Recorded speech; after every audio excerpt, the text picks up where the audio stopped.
This man is an author. He writes stories. He has just finished writing a story.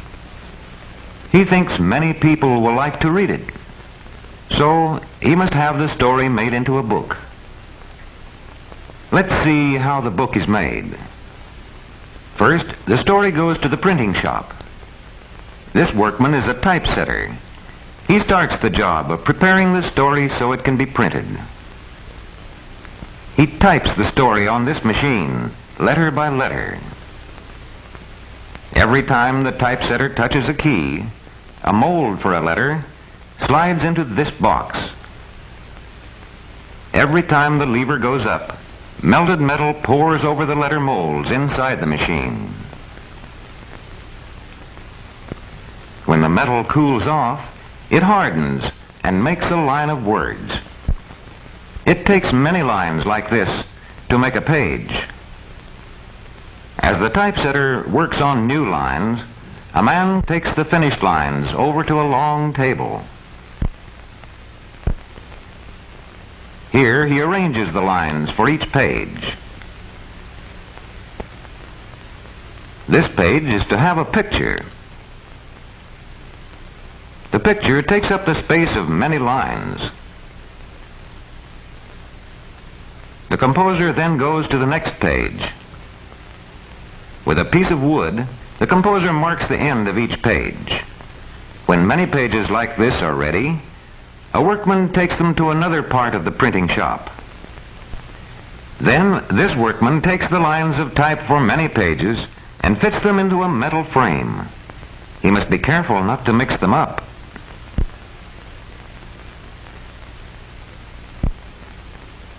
Long and short pieces of metal keep the pages apart and fill out the edges.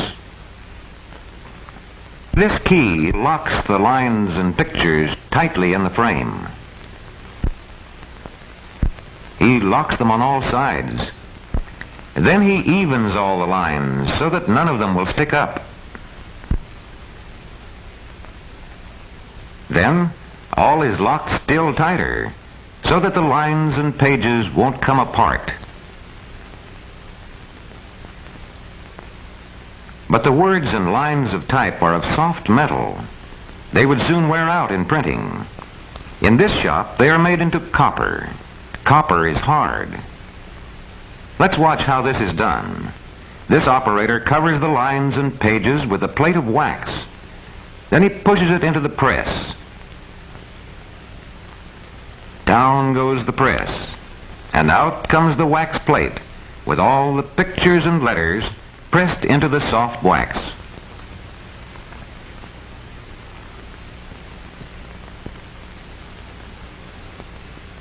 Next, another worker dips the wax plate into a large tank which has copper in it.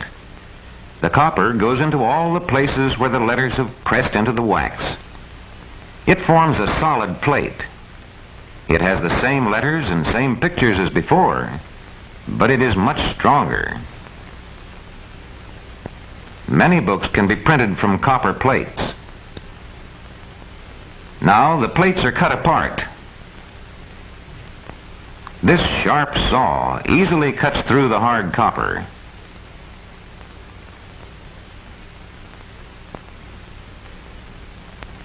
Each of these small plates has the words and pictures for just one page of the book. Next, the plates go over to the printing press. Here, this workman makes the plates ready for printing on this press. That is why they call him the ready man. The space where you see him now is called the press bed. 64 pages fit on one bed. The ready man fits every plate tightly to the bed in the right order.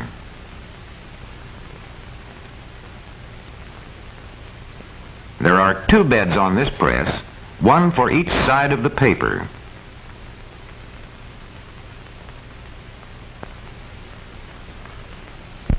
Both press beds of this printing press must be filled with plates before the printing can begin. Now, one push of a button and the big press starts. The paper travels around the drums. Rollers spread the ink evenly over the plates. First, one side of the paper is pressed to one set of plates, then the other side of the paper to the other set. Sheet after sheet, the printed pages begin to pile up at one end of the press.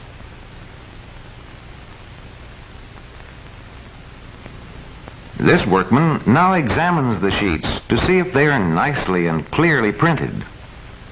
Now let's see what happens to these sheets after they're printed. Here in the bookbinding plant, they first come to the folding machine. Each large printed sheet will be folded until it reaches the size of a single page. And the machine goes on, folding and folding, until all the printed sheets have been folded.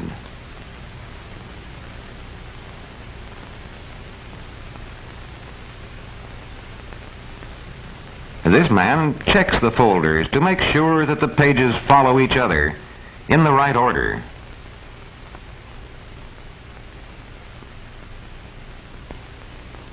Then all the folders are taken to another part of the bindery. This part is called the gathering room. These girls stack the folders in piles and put each pile into its proper bin. They see to it that there are always folders in every bin. This machine gathers the folders in the right order from the first page to the last page of the book. One by one, the machine gathers all the folders for one book. At the end of this long machine, the folders are coming out, all the pages for the book. Here, other girls take the assembled folders to other machines. Here, a machine sews them together. Again, each folder goes into the machine separately. This machine sews the folders together with strong thread. The sewing will keep the pages from coming apart. After the books have been sewed, they go on to the trimming shop. This machine trims the pages to just the right size with 3 sharp knives. First with one knife for the long side of the book, then with 2 knives for the 2 short sides.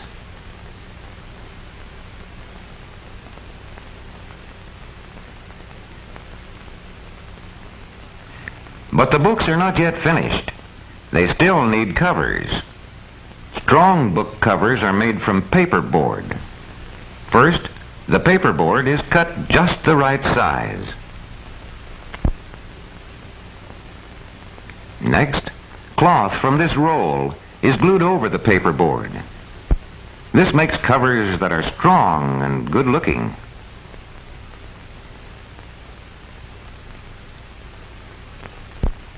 At last, the name of the book is stamped on the cover in shining gold letters.